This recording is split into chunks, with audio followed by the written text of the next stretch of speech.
জানেন আগামীকাল 19শে জুলাই বাংলাদেশ জামাত ইসলামের পক্ষ থেকে ঐতিহাসিক সোহরাওয়ার্দী উদ্যানে একটি ঐতিহাসিক সমাবেশের আয়োজন করা হয়েছে।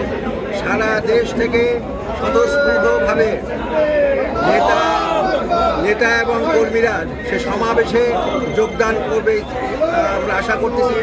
আমরা পিরোজপুর জেলার পক্ষ থেকে আমরা প্রায় 5,000 জনশক্তি সমাবেশের উদ্দেশ্যে আমরা লঞ্চে রওনা দিচ্ছি এবং বাকি প্রায় 1,000 তারা সড়ক পথে ঢাকার উদ্দেশ্যে রওনা দিচ্ছে।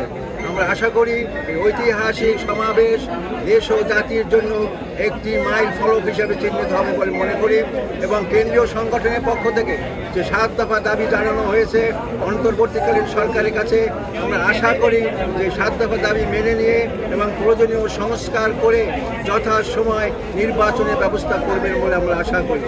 আমরা লক্ষ্য করেছি যে জুলাই বিপ্লবের যোদ্ধারা তাদের উপরে গোপালগঞ্জে যে আক্রমণ করা হয়েছে ন্যাক্কারজনক, আমরা এজন্য নিন্দা জানাচ্ছি এবং প্রতিবাদ জানাচ্ছি।